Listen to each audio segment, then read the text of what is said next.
சாப்பிடாம விரதம் இருக்கிறதுனால மட்டும் பூஜை பூர்த்தி அடைஞ்சிடாது. ஆச்சாரத்தோடையும் அனுஷ்டானத்தோடையும் கடைப்பிடிக்கிறது ரொம்ப முக்கியம். விரதம் இருக்கும்போது கோவமோ ஆத்திரமோ படவே கூடாது. எங்க 2 பேர் மேல நீங்க ஏன் கோவப்படுறீங்க? ஒரு விஷயத்தை நீங்க நல்லா புரிஞ்சுக்கோங்க. சூரிய ஒளியை எப்படி மறைக்க முடியாதோ அதே மாதிரிதான் உண்மையும் என்னைக்கும் மறைக்க முடியாது.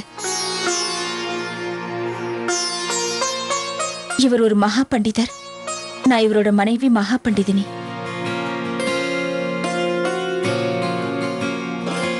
என்னைக்கு உறவு உண்மையானதுன்னு எல்லாரும் புரிஞ்சு ஏத்துக்கிறாங்களோ அன்னைக்கு உங்ககிட்ட சத்தம் போட்டு பேச வார்த்தையும் இருக்காது, உங்களுக்கு இங்க இடமும் இருக்காது. என்ன சொல்ல வர நீ? அப்புறம் வேற எந்த உண்மை பத்தி பேசுற? உனக்கு நல்லாவே தெரியும் அபய் என்னோட புருஷன். ஒரே பொய்ய திரும்ப திரும்ப சத்தம் போட்டு சொல்றதுனால அது கண்டிப்பா உண்மையாயிடுது கன்னிகா. நீ சொல்றது 100க்கு 100 உண்மை ராதிகா.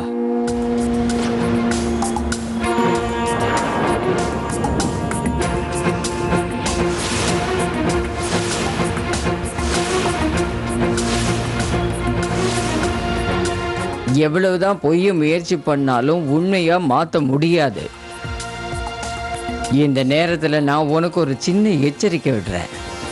எங்க மாப்பிள்ளை தம்பியோட வாழ்க்கையில மறுபடியும் வீணா குழப்பை ஏற்படுத்த நீ முயற்சி பண்ணாத.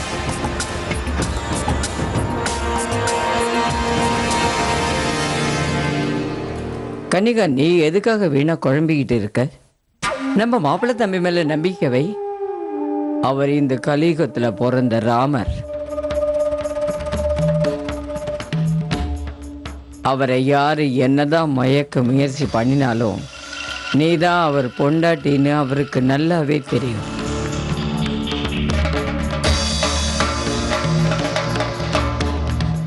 வா.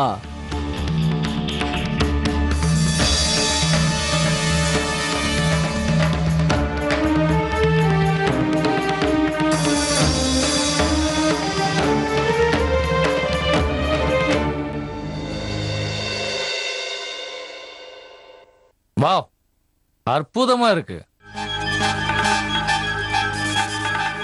அனுமான், அம்மா எங்க போனாங்க? ஒரு நிமிஷம் வாங்க.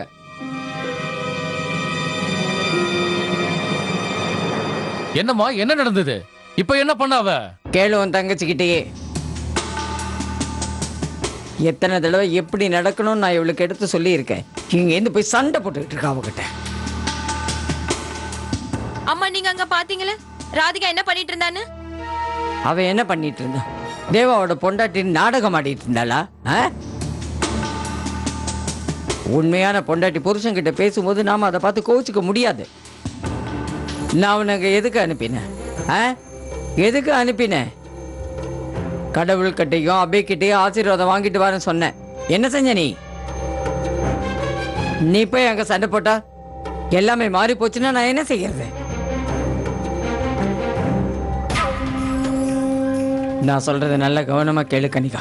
இதுக்கு மேலே இந்த மாதிரி முட்டாள்தனமா எதுவும் பண்ணாத. நீ ஒழுங்கா விரதம் இருக்கலைங்கிற உண்மை வெளியில யாருக்குமே தெரியக்கூடாது, புரியுதா? மடத்துல இருக்கிறவங்க யாருக்காவது இந்த உண்மை தெரிஞ்சதுன்னா அவர் மகா பண்டிதர் பதவிக்கு பெரிய ஆபத்து வரும். இப்போவாவது நான் சொல்றது புரியுதா? போய்ப்ப.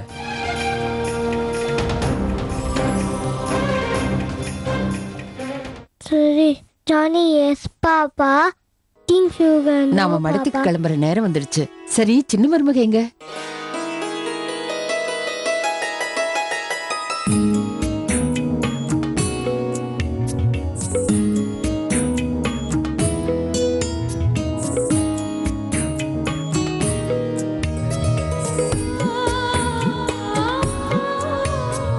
ராதிகா அம்மா, நீங்க இன்னைக்கு ரொம்ப அழகா இருக்கீங்க. அப்படிதானப்பா?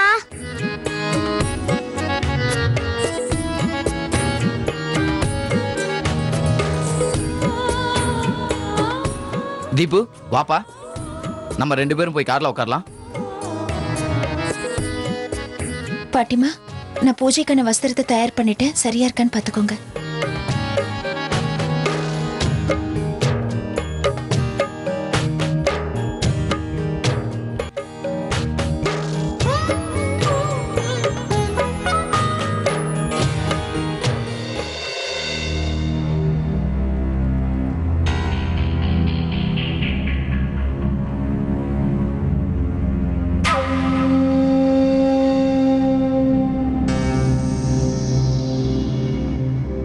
மாப்பிள்ளை தம்பி,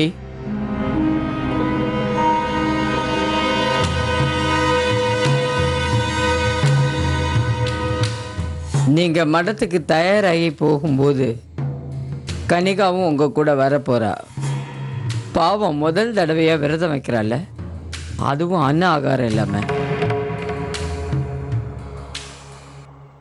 நீங்க பூஜை பண்ணும்போது தேவையானது எதுவும் எடுத்து கொடுப்பால.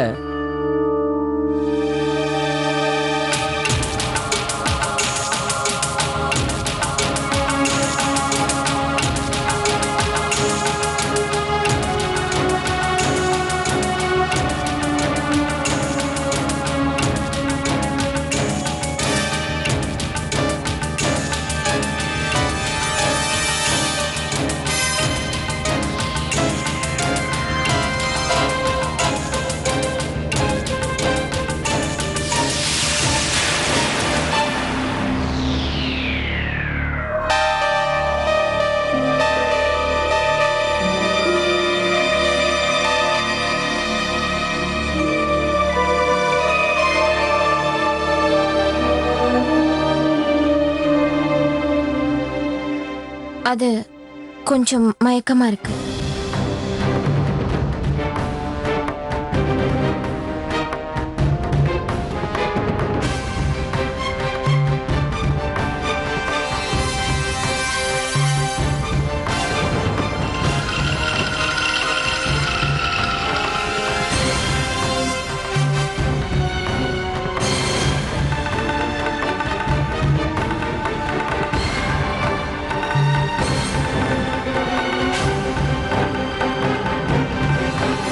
வா தேவா, மடத்துக்கு கிளம்ப நேரமாச்சு, அப்புறம் பூஜைக்கு போக நேரம் ஆயிடும்.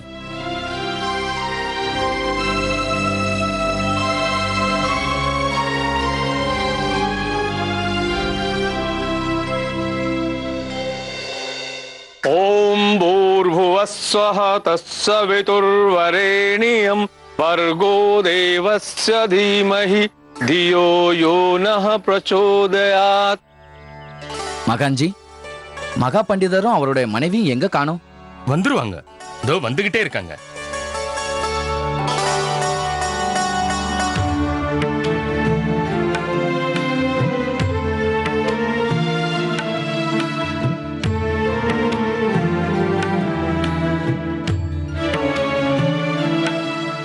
ராதே ராதே மகான்ஜி.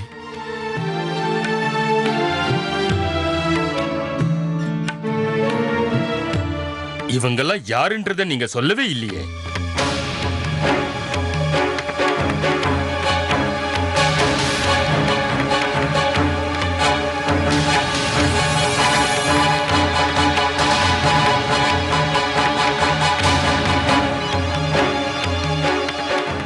இவங்கெல்லாம் யாருன்றத நீங்க சொல்லவே இல்லையே.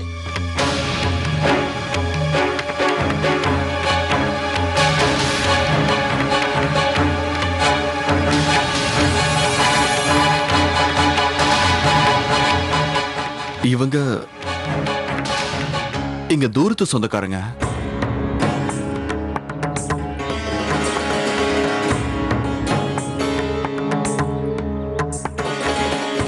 நாம எல்லாரும் சேர்ந்து போய் இப்ப பூஜைக்கான ஏற்பாடுகளை ஆரம்பிக்கலாமா? பூஜை ஆரம்பிக்கிறதுக்கு முன்னாடி மகா பண்டிதரும் மகா பண்டிதனையும் அவங்க கையால ஏழைகளுக்கு தானம் கொடுக்கணும். அதுல இருந்து இப்ப ஆரம்பிப்போம்.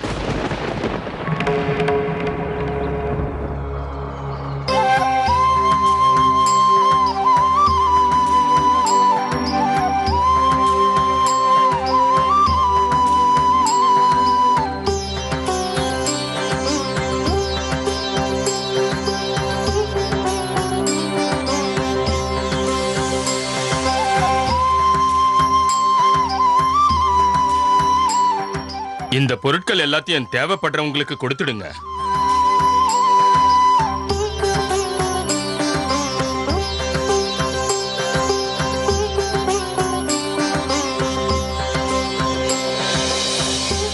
நாம இப்ப பூஜையை ஆரம்பிக்கிறதுக்கு போகலாம். स्वस्ति न इन्द्रो वृद्धश्रवाः भूर्भुवस्वः तत्सवितुर्वरेण्यं भर्गो देवस्य धीमहि धियो यो नः प्रचोदयात्.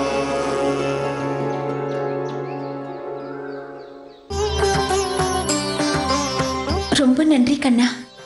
உங்க தயவால 5 வருஷத்துக்கு அப்புறம் நான் மறுபடியும் இந்த பூஜையை பண்றேன். कृष्णाय गोविन्दाय गोपीजनवल्लभाय कृष्णाय गोविन्दाय गोपीजन.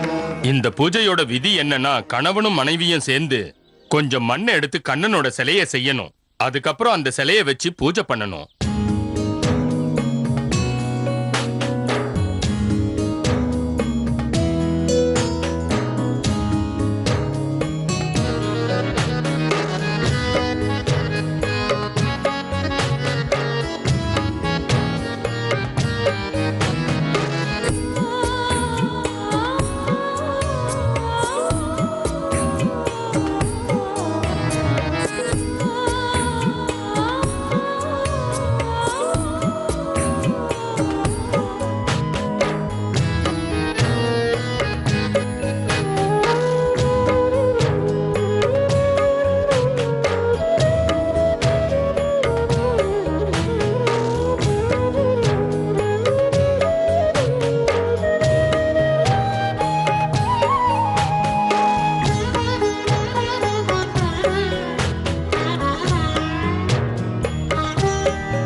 கடவுளே, இந்த தேவோட ஞாபகத்தை திரும்ப கொண்டு வந்துருங்க.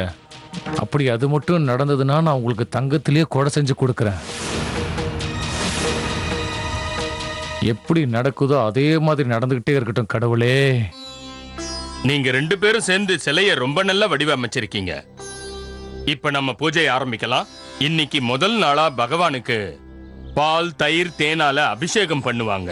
அதுக்கப்புறம் பூக்களாலையும் கங்கா தீர்த்தத்தாலையும் அபிஷேகம் பண்ணுவாங்க.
இப்ப நாம யாகத்தை முறையா ஆரம்பிக்கலாம். அக்னியை இப்ப நீங்க ஏத்துங்க பண்டிதரே.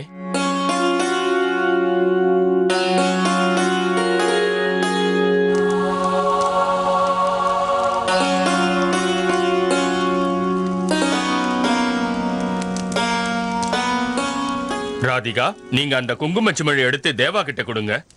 அவர் அந்த குங்குமத்தை எடுத்து உங்க நெத்தியில இட்டு அவரு அதுக்கான முறைய முதல்ல முடிக்கட்டும்.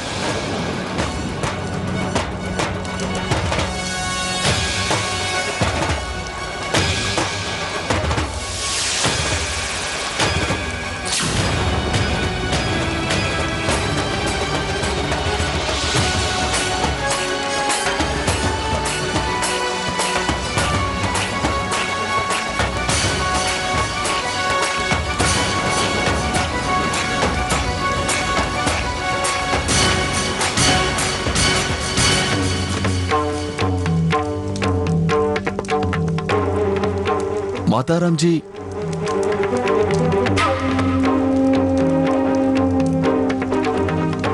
மாத்தாராம் ஜி, நான் உங்ககிட்ட கொஞ்சம் தனியா பேசணும்.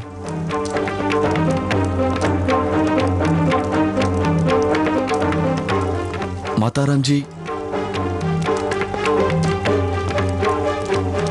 எனக்கு இங்க இப்ப நடந்துட்டு இருக்கிற எல்லாமே சரின்னு தோணல. தேவா, குங்குமம் வச்சு விடுப்பா, அதுதானே முறை. இப்ப மாப்பிள்ளை தம்பி என்ன சொல்றாரோ அதுதான் முறை.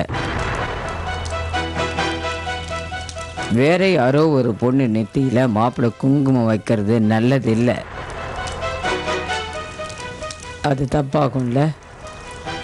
அவருக்கு எல்லாமே தெரியும், எதை செய்யலாம் எதை செய்யக்கூடாதுன்னு. வரம்பு மீற மாட்டாரு. என் வார்த்தை எப்பவுமே அவருக்கு வேத வாக்கு.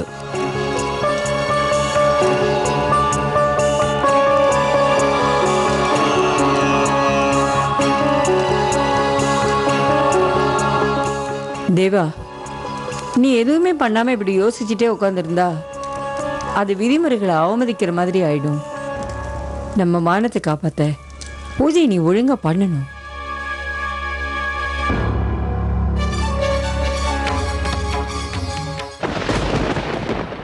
நான்